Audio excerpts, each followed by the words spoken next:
നെറ്റ്ഫ്ലിക്സിലൂടെ പുറത്തു വന്നിട്ടുള്ള പുതിയൊരു മിനി സീരീസാണ് ബേബി റെയിൻഡിയർ. ഒരു അടിപൊളി സീരീസാണ്. വെറും 7 എപ്പിസോഡുകൾ മാത്രമേ ഉള്ളൂ. അത് ഓരോന്നൊരു 30 മിനിറ്റ് മാത്രം റൺ ടൈം ഉള്ള ഒരു സീരീസാണ്. ഇതൊരു ട്രൂ ഇവൻറ്റിനെ അല്ലെങ്കിൽ ട്രൂ ഇൻസിഡൻറ്റിനെ ബേസ് ചെയ്ത് പുറത്തിറക്കിയുള്ള ഒരു സീരീസാണ്. ഇതിൻ്റെ മെയിൻ പ്രോട്ടോകോണിസ്റ്റ് അല്ലെങ്കിൽ ഈ സീരീസിൽ വരുന്ന മെയിൻ ക്യാരക്ടർ തന്നെയാണ് ഈ സീരീസ് എടുത്തിട്ടുള്ളത്. അദ്ദേഹത്തിൻ്റെ ഓട്ടോബയോഗ്രഫി തന്നെയാണ്. അതുകൊണ്ട് തന്നെ അദ്ദേഹം തന്നെ ഡയറക്റ്റ് ചെയ്തിട്ടുണ്ട്. പക്ഷേ നല്ല ബ്രില്യൻ്റ് ആയിട്ട് ചെയ്തു വെച്ചിട്ടുണ്ട്. സീരീസ് പ്രധാനമായിട്ട് ചർച്ച ചെയ്യുന്നത് ഒരു ലേഡി സ്റ്റോക്കറിനെ പറ്റിയാണ്. സാധാരണ സ്റ്റോക്ക് ചെയ്യാന്നൊക്കെ നമ്മൾ തിരിച്ച് നേരെ ജെൻസ് ഫീമെയിൽ സ്റ്റോക്ക് ചെയ്യുന്നതാണ് കേൾക്കാറുള്ളത്. ഇത് നേരെ തിരിച്ച് ഒരു ബാറിൽ വർക്ക് ചെയ്യുന്ന ഒരു ചെറുപ്പക്കാരനെ കുറച്ച് ഏജ്ഡ് ആയിട്ടുള്ള ഒരു സ്ത്രീ വന്ന് സ്റ്റോക്ക് ചെയ്യുന്നു. വെറുതെ ഒരു ദിവസം വന്നപ്പോൾ കുറച്ച് വെള്ളം കൊടുത്തതാണ്, അവിടെ തലയിലായി. പിന്നെ ഈ വള്ളിക്കെട്ടി കേസ് മാറുകയില്ല, എവിടെ പോയാലും വെറുപ്പിക്കുന്നു പറഞ്ഞാൽ ഒരു 100-150 മെയിലൊക്കെ ഡെയിലി അയക്കും. ഫോൺ നമ്പർ കിട്ടാത്തതുകൊണ്ട് രക്ഷപ്പെട്ടു. പക്ഷേ എവിടെ പോയാലും ഇദ്ദേഹത്തിൻ്റെ ആ ഒരു ലൈഫ് മുഴുവനായിട്ട് ഈ സ്ത്രീ ഒന്ന് നശിപ്പിച്ച് നാറാണക്കളിലെടുക്കും. സോ എന്താണ് ഈ സ്ത്രീയുടെ മെയിൻ ഇൻറ്റൻഷൻ, എന്തുകൊണ്ടാണ് ഇങ്ങനെയൊക്കെ ചെയ്യുന്നത്? ദെൻ ഈ ഒരു ക്യാരക്ടർ ഇത് മാത്രമല്ല, ഇതിന് മുമ്പ് അഫക്റ്റ് ചെയ്തിട്ടുള്ള കുറേ സാധനങ്ങളുണ്ട്. സോ അദ്ദേഹത്തിൻ്റെ സൈക്കോളജി എന്താണ്, എങ്ങനെയൊക്കെ ഇതിനെ തരണം ചെയ്തു, അവസാനം എന്താണ് ഉണ്ടായത് എന്നുള്ളത് കാണിച്ചു തരുന്നൊരു സീരീസാണ്. സോ അവസാനം എന്താണ് ഉണ്ടായെന്നുള്ളതാണ് ആദ്യം നമുക്ക് കാണിച്ചു തരിക. അത് കഴിഞ്ഞിട്ടാണ് ഇങ്ങോട്ട് ബാക്കിലേക്കാണ് പോവുക, ഓരോ കാര്യങ്ങളും എന്താണ് എങ്ങനെയാണെന്നൊക്കെ.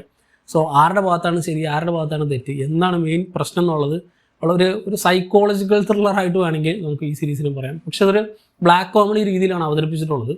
പക്ഷേ യഥാർത്ഥ സംഭവം എന്ന് ആലോചിക്കുമ്പോൾ നമ്മൾ ശരിക്കും ഞെട്ടിപ്പോകുന്ന ഒരുപാട് സാധനങ്ങളുണ്ട്.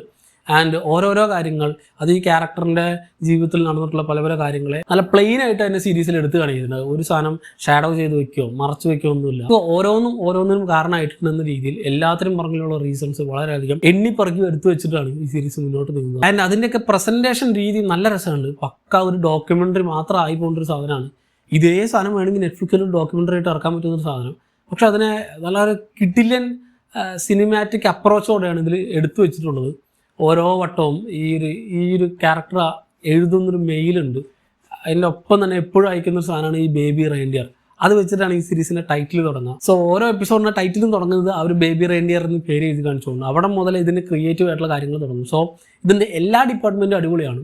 ജസ്റ്റ് ആ ഒരു കഥയുടെ പ്രസൻറ്റേഷൻ മാത്രമല്ല, അല്ലെങ്കിൽ സ്ക്രീൻ പ്ലേ മാത്രമല്ല, അതിൻ്റെ സിനിമാറ്റോഗ്രഫി, അതിൻ്റെ എഡിറ്റിംഗ്, അതിൽ കൊടുത്തിട്ടുള്ള നല്ല കിഡിലിനായിട്ടുള്ള ചില്ലിങ് ആയിട്ടുള്ള BGM, അതൊക്കെ തന്നെ ഈ സീരീസിൻ്റെ ലെവൽ വേറെ തലത്തിലേക്ക് എത്തിക്കുന്നുണ്ട്. സോ ഒരു പക്ക ട്രൂ ക്രൈം ഡോക്യുമെൻ്ററി അത് നല്ലൊരു കിഡിലിന് സീരീസ് ആയിട്ട് അവതരിപ്പിച്ച് അങ്ങനെ ഉണ്ടാവും. അതിനുള്ളൊരു ഉത്തമ ഉദാഹരണമാണ് ബേബി റെയിൻഡിയർ എന്ന സീരീസ്. എനിക്ക് പേഴ്സണലി ഭയങ്കരമായിട്ട് ഇഷ്ടമായി.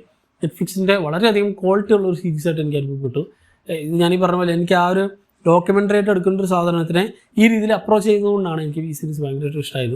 ഇതിൻ്റെ റൺ ടൈമും കുറവ്, വലിച്ചു നീട്ടലൊന്നുമില്ല. ജസ്റ്റ് ഈ ക്യാരക്ടറിൻ്റെ റിലേഷൻഷിപ്പും ബാക്കിയുള്ള എല്ലാ കാര്യങ്ങളും കാണിക്കുന്നുണ്ടെങ്കിലും അതൊക്കെ തന്നെ ഈ സീരീസിനെ ഡ്രൈവ് ചെയ്യുന്ന ഫാക്ടേഴ്സാണ്. എല്ലാം തന്നെ ആ ഒരു ക്യാരക്ടറായിട്ട് റിവോൾവ് ചെയ്ത് ഒരു അനാവശ്യമായിട്ടുള്ള സപ്ലോട്ടുകളിലേക്ക് ഒന്നും നീങ്ങുന്നില്ല. സീരീസിൽ കാണിക്കുന്ന എല്ലാ കാര്യത്തിനും എവിടെയെങ്കിലൊക്കെ ഒരു കണക്ഷൻ ഉണ്ടാവും, എന്തെങ്കിലുമൊക്കെ ഒരു ഉപകാരം ഉണ്ടാവും. അതുകൊണ്ട് തന്നെ നമ്മുടെ കൈവിട്ട് പോകുന്നില്ല ഒരിക്കലും സീരീസ്. നമുക്ക് കണ്ടുകൊണ്ടിരിക്കുന്ന സ്ഥലത്ത് നിന്ന് എവിടേക്ക് മാറിയിട്ട് വേറെ രീതിയിലേക്കൊക്കെ സപ്ലോട്ട് പോയി വെറുപ്പിക്കലൊന്നുമില്ല. ജസ്റ്റ് കാണിക്കാനുള്ള ഒരു മെയിൻ പ്ലോട്ട് മാത്രമാണ് ഇതിൽ കാണിച്ചു തരുന്നത്. സോ ഭയങ്കരധികം ഇൻട്രസ്റ്റിങ്ങോടെ കണ്ടിരിക്കാൻ പറ്റുന്ന വെറും 30 മിനിറ്റ് മാത്രം ഓരോ എപ്പിസോഡുകളുള്ള 7 എപ്പിസോഡുള്ള ഒരു മിനി സീരീസാണ്. അറൗണ്ട് ഒരു 3-3.5-4 മണിക്കൂറിനുള്ളിൽ ഫുള്ളായിട്ട് കംപ്ലീറ്റ് ചെയ്യും. എനിക്ക് പേഴ്സണലി ഭയങ്കര ഇഷ്ടമായി. നല്ലൊരു എൻഗേജിങ് ആയിട്ടുള്ളൊരു സീരീസായിട്ട് തോന്നി. ഓൾറെഡി കണ്ടവരുണ്ടെങ്കിൽ നിങ്ങളുടെ അഭിപ്രായം താഴെ കമന്റ് ബോക്സിൽ കമൻറ്റ് ചെയ്യുക. ഐ തിങ്ക് ഇംഗ്ലീഷ് മാത്രമേ ഉള്ളൂ നെറ്റ്ഫ്ലിക്സിൽ, ബാക്കി ഭാഷകൾ ഞാൻ നോക്കിയില്ല. കണ്ടവരുണ്ടെങ്കിൽ നിങ്ങളുടെ അഭിപ്രായം കമൻറ്റ് ചെയ്യുക. മറ്റൊരു വീഡിയോയുടെ വീണ്ടും കാണാം.